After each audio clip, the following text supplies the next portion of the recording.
The night was still when the sky split open. Jonah Hawley had been locking up his workshop, the faint tang of oil still clinging to his hands, when a streak of burning light tore across the horizon.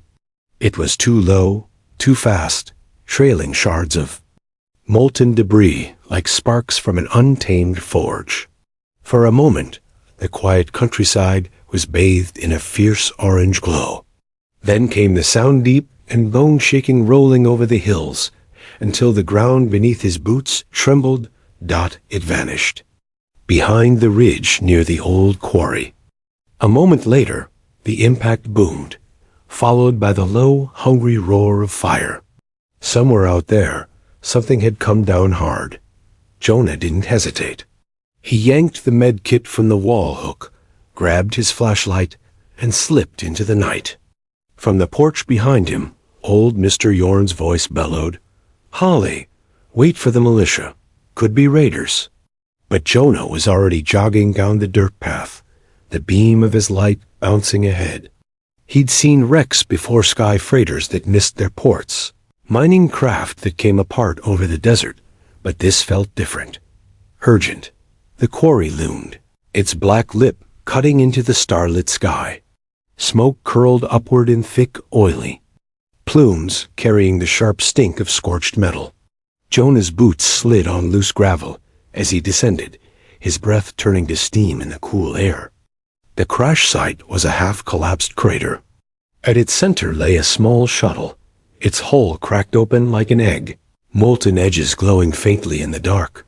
Something moved inside. Jonah's light swept across twisted struts and shattered glass, until it found her. She was curled against the far bulkhead, half buried under debris, a girl, but not human. Her skin shimmered faintly under the grime, a pale silver blue that caught the light in rippling patterns. Thin lines of soft bioluminescence traced along her cheekbones and down her neck like living circuitry. Her wide, alien eyes flinched at the sudden glare. She didn't speak. She just stared at him, breathing in quick, shallow bursts. The fire was spreading along the torn fuselage, chewing at the wreck like a predator. Jonah didn't stop to wonder who she was, or why she was here. He shrugged off his jacket, smothered the nearest flames, and shoved at the bent struts, pinning her down. The metal burned his palms, even through his gloves, but the wreck shifted enough for him to pull her free. She cried out a short, startled sound, but didn't fight him as he lifted her into his arms. Her body was lighter than he expected, her frame trembling against his chest. The heat from the wreck washed over them in waves. Jonah staggered up the slope, his breath ragged, boots crunching through shattered stone. Above, the night was full of stars again, cold and indifferent. They reached the edge of the quarry, and Jonah paused just long enough to glance toward town. Lights were flickering on in the distance, neighbors roused by the crash. If he took her there, the questions would start. The militia would lock her up, and whoever was after her, if anyone was, would know exactly where to find her. She shifted, weakly in his arms, her gaze flicking toward the sky. He followed it and caught the faint glint of movement. 3 red lights sweeping methodically across the fields, low and silent. Not militia drones. He'd never seen those markings before. Jonah tightened his grip and turned toward his house, the long back way through the pines. The storm shelter beneath his workshop was reinforced, hidden. It would have to do. The girl stirred, her voice a whisper of air. "They are not yours," she said, the words strange but clear. Her eyes locked on his, a flicker of urgency breaking through the pain. "They are hunting me." The lights in the sky grew closer, sweeping the dark. Jonah picked up his pace. Jonah kicked the shelter door shut and twisted the heavy latch, sealing out the night. The air inside was cool and still, smelling faintly of dry earth and metal. He set the girl down on the padded bench along the far wall. For a moment, she sat stiffly, every muscle tense, her strange eyes tracking every movement he made. He knelt in front of her, unzipping the medkit. "You're hurt," he said, his voice low but steady. She didn't answer, just watched him as if measuring whether he was more dangerous than the fire and drones.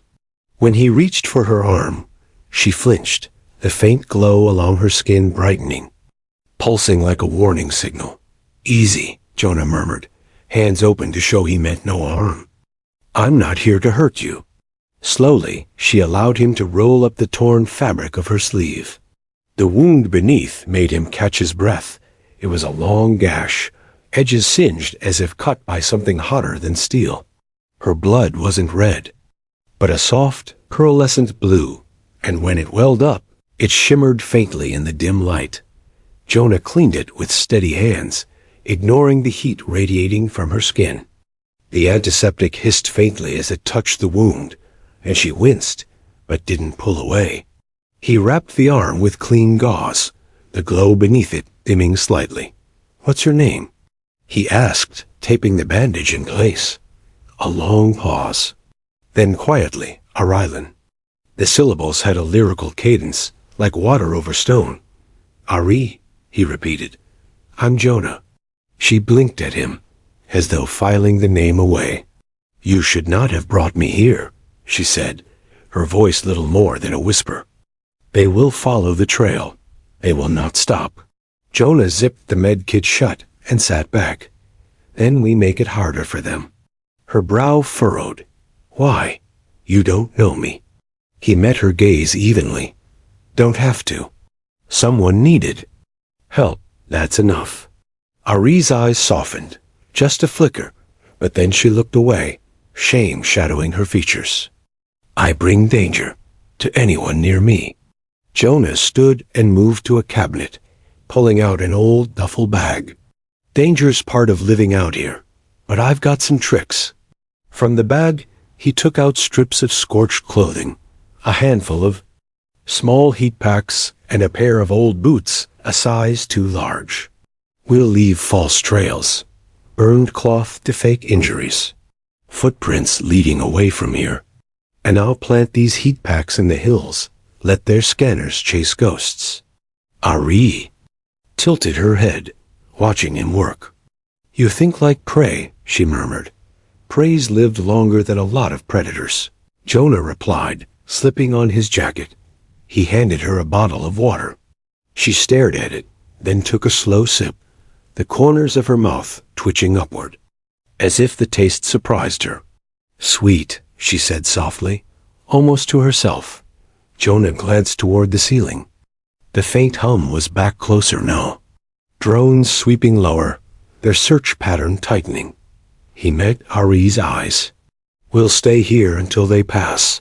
Then we figure out the next move."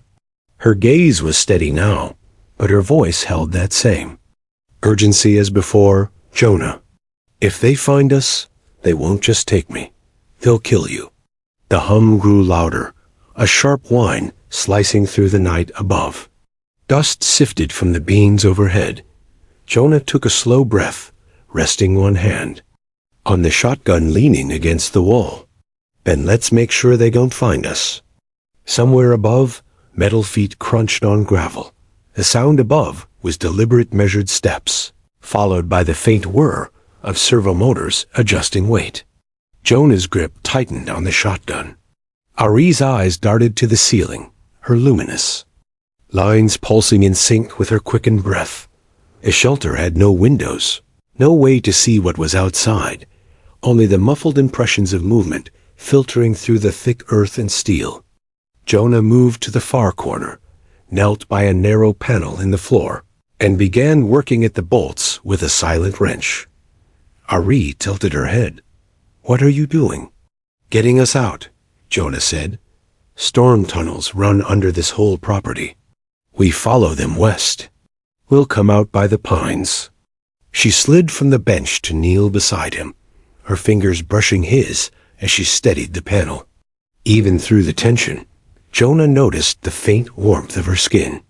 When the last bolt came free, he eased the hatch open, revealing a dark, musty tunnel barely tall enough to crawl through. He handed her a small flashlight, the beam cutting a narrow tunnel of light through the gloom. "You go first." "I'll follow," Ari hesitated. "You risk yourself for me." "Why?" Jonah managed a wry smile. "Because someone's trying real hard to make sure I don't." They slipped into the tunnel, pulling the hatch shut behind them. The air was cool and smelled of damp stone. Water dripped somewhere ahead, each plink echoing through the confined space. The faint noises from above faded into the distance as they crawled forward. After 100 yards, the tunnel opened into a larger maintenance corridor, half forgotten from the days when the quarry had been operational. Jonah rose to a crouch and led the way, his flashlight sweeping over rusted pipes and cobweb junction boxes. A low hum built in the walls, and Jonah froze. It wasn't the drones, it was ahead of them. Ari pressed a hand lightly to his shoulder, her bioluminescent markings flaring slightly. "Energy source," she whispered. "Close." They rounded a bend and found the old river exit its grate half-hanging, knocked loose by some past flood. Beyond it lay the open night and the soft rush of water. But beside the grate, half hidden under debris, was a dark oval shape the size of a dinner plate sleek, alien, faintly humming. Ari's face hardened. Tracker. Jonah knelt, inspecting it without touching. "So that's how they'd have found us. They'd have followed the signal right here," she said, voice taut. "We have minutes, maybe less." Jonah dug into his pack, pulling out a palm-sized device wire sticking out, a metal coil bolted to its top.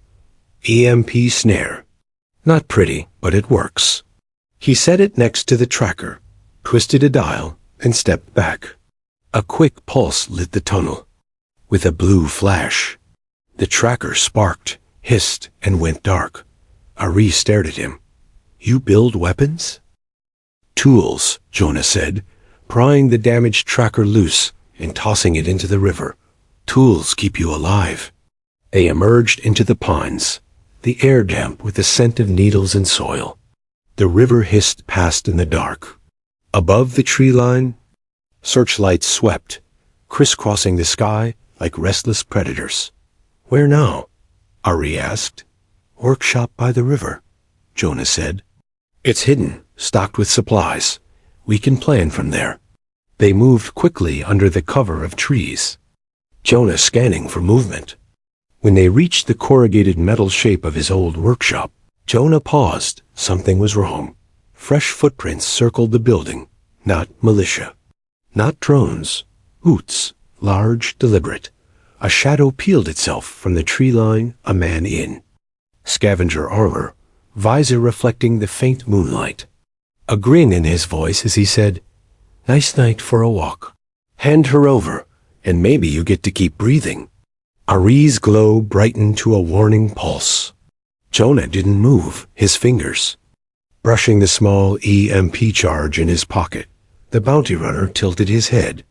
"Easy trade, one alien girl for your life." Jonah's smile was cold. "That's the thing about my life. I don't like trading it." The bounty runner's visor reflected Jonah and Ari like distorted ghosts. His gloved hand tightened on the haft of a compact shocknet launcher, the prongs humming faintly. "Don't make me ask twice," the man said, stepping closer, boots crunching on pine needles. "Orders say alive and undamaged. That's more than I usually promise my cargo." Ari shifted a half step behind Jonah, her bioluminescent lines flaring and dimming with each heartbeat. Her voice was low, urgent. "Jonah, his armor's insulated. Standard for field hunters. Aim for the joints." Jonah didn't turn his head, didn't let the runner see them communicate. "Noted," he murmured. Then he moved. His hand shot up to the workshop doorframe, yanking down a dangling chain from an old engine hoist. The heavy links clattered down between them, tangling around the runner's weapon arm. The bounty runner cursed, jerking back, but Jonah was already inside the arc of the launcher. The man's other hand lashed out, striking Jonah hard in the ribs. Pain flared white, but Jonah gritted his teeth, twisting the chain tighter, locking the weapon against the man's side. A piercing sound cut through the night, a sharp, vibrating trill that seemed to hum inside Jonah's skull. Ari had stepped forward, her mouth open in that alien frequency, her glow pulsing in complex rhythms. The bounty runner staggered, his visor flickering with static as the sound overloaded its optics. Jonah took the opening, driving a shoulder into the man's chest and forcing him down onto the pine-blanketed ground. A short, ugly struggle followed, boots scraping, fists thudding, until Jonah managed to wrench the net launcher free and toss it aside. Breathing hard, Jonah rolled the runner onto his stomach and yanked a length of wire from his belt kit, binding the man's wrists and ankles. The bounty runner spat dirt. "You just made yourself a very expensive target, mechanic." Jonah ignored him, patting down his vest. His hand closed on a slim data chip in a waterproof sleeve. He slid it free and scanned the etched markings by flashlight. The language wasn't human, but the bold crest stamped in the corner was obvious. Enough, a jagged spiral flanked by twin blades. Ari's face went still when she saw it. "That is the sigil of the warlord's choir." Jonah frowned. "The who?" She didn't answer right away. Instead, she crouched beside the bound man, plucking the chip from Jonah's hand and turning it over. "This is a capture order. Priority. Alpha. That means my father wants me returned at any cost." Jonah's brows knit. "Returned for what?" Her voice was barely above a whisper. "To stand beside him. To be the voice that calls our fleets to war." The words hung in the cold air, heavier than the night. Jonah didn't fully understand, but he understood enough. Handing her over would mean more than losing her. It would mean giving her too. Something monstrous. A faint series of beeps broke the silence. Jonah looked down. The bounty runner's belt was flashing red. "Beacon," Ari said sharply. He triggered it when he fell. "They're coming." Jonah was already moving, grabbing his pack and shoving extra gear into Ari's arms. "Then we don't have long." The sound reached them first, a low, metallic thrum, like a massive engine idling far too close. Through the trees, shafts of light began to sweep, piercing the darkness. Dropships. 3 of them. Coming in fast. Jonah looked at Ari. "Time to run." She nodded once, fiercely, the glow along her skin brightening like a flare in the dark. Together, they vanished into the pines as the first dropship broke through the clouds, searchlights snapping on. The thrum became a roar as the dropships tore through the low clouds, their engines beating the air into a constant, bone-deep vibration. Branches rattled overhead. Searchlights carved wide swaths of white through the pines, making the shadows dance in frantic, jerking patterns. Jonah and Ari kept low, weaving through the undergrowth. The ground dipped sharply, and Jonah's boots skidded on loose soil until he caught himself on a fallen trunk. Ahead, through a gap in the trees, the river glimmered, a restless black ribbon under the pale wash of moonlight. "They'll corner us on the bank," Jonah said, scanning the opposite side. The far bank was steep, nearly a cliff in places, but a broken ridge rose behind it. If they could get there, they'd have the high ground and a clear line to the old radio tower. Ari followed his gaze, understanding instantly. "We cross." "Not swimming," Jonah said, shaking his head. "Too slow. We make our own bridge." He broke into a run toward a shape half hidden under tarps at the tree line, the half-finished hull of his boat, resting on a cradle of rough timbers. His workshop was nearby, its door hanging open from their earlier fight. Jonah ducked inside and emerged with a coil of industrial cable and an old magnetic clamp the size of his forearm.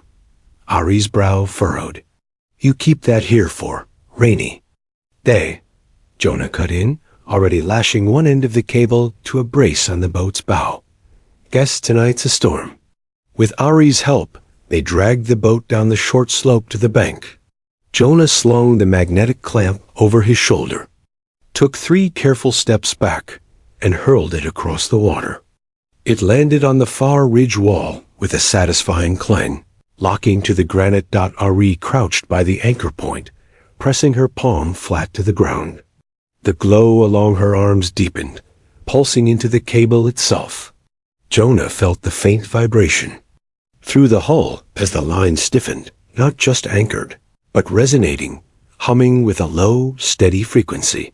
"That should hold," she said, standing. Overhead, a dropship banked low, its searchlight raking the riverbank. Jonah cursed under his breath. "Go!" Ari grabbed the cable and swung out over the water, crossing hand over hand in smooth, quick movements. Jonah followed, the line vibrating under his grip, his boots skimming the cold spray below.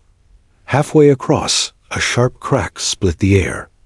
Jonah felt the cable jolt. One of the upper strands had snapped from a lucky shot. The rest held, but the vibration changed, a high, warning whine.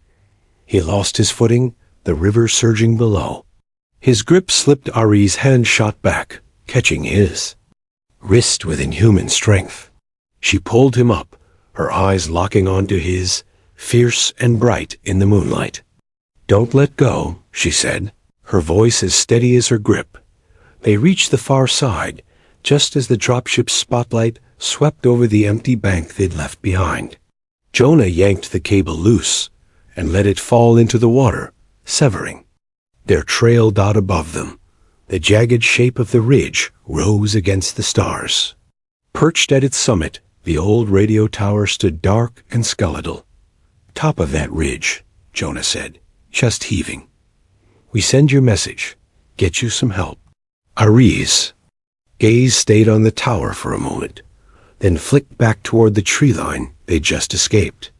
"If we're quick," she murmured, "we might make it before they—" A voice boomed across the gorge from a loudhailer, deep and metallic. "Our lane of the choir line return, or the human dies." Jonah froze, scanning the darkness. Searchlights winked on below, and in their glare, shadowed figures began to climb. The loudhailer's echo rolled off the ridge, swallowed by the hiss of the river below. Ari's head turned sharply toward Jonah, her markings flaring a pale, urgent blue. "They know your name," Jonah said, keeping his voice low. His gaze swept the slope below 3 figures in segmented armor climbing fast, their rifles slung, but ready. Behind them, the dropship's spotlight swept across the rocks, hunting for a clear line of sight. "They know everything," Ari replied, her tone grim. "And they will kill you to take me." Jonah shifted his pack onto the ground and unzipped the side panel. From deep inside, he pulled out a black, rectangular object no bigger than a shoebox. The casing was scuffed, the metal edges dulled with age. "Been saving this," he said. "Old power cell from a mining crawler. Still holds a charge." Ari's eyes widened. "That could run the transmitter." "Exactly." Jonah hefted it and started up the slope, the tower looming above like the skeleton of some dead giant. The metal frame creaked faintly in the wind. At its base, a rusted access hatch groaned open under his pull, revealing the tangle of dormant wiring inside. Knelt, her long fingers moving with mechanical precision. She stripped back insulation, twisted couplings, and slotted the power cell into a cradle that had been empty for decades. The air around her seemed to hum, not from the machine but from her, like her focus carried its own charge. "Once it's live," Jonah said, glancing over his shoulder at the climbing soldiers, "send whatever you can. Call your people. Call anyone who'll listen." Ari shook her head without looking up. "No. If I call my father's fleet, they will come and bring war with them." She locked the final cable into place, the cell's status lights flickering green. I will call everyone else. Jonah grabbed the shotgun from his pack and moved to the edge of the ridge. The soldiers were 30 meters below now, their armor catching the moonlight in dull flashes. He waited until the first one hit a narrow choke in the rocks and pulled the flare charge from his belt. The explosion was small but effective, sending a cascade of loose stone down onto the path. Shouts echoed as the lead soldier slipped, forcing the two behind him to halt their climb. Ari's voice rose over the wind, calm but resonant, spilling into the airwaves as the transmitter's dish groaned to life. I am Aralyn of the choir. Line, I was meant to be the voice that summons war. I refuse. I seek asylum among the humans. Hear me, war can be stopped if I am free. Her voice carried a strange undertone, a harmonic that seemed to vibrate in the bones. Jonah realized it wasn't just a message, it was a signal, one her people would feel as much as hear. The transmitter's lights flared brighter. Then, from deep within the static, another voice broke through, clear, deliberate, and alien. Signal received. Hold position. Ari froze, her eyes locking on Jonah's. That is not my father. Before Jonah could answer, the ridge beneath them began to tremble. The wind shifted, and a shadow spread across the moonlit slope. Jonah looked up.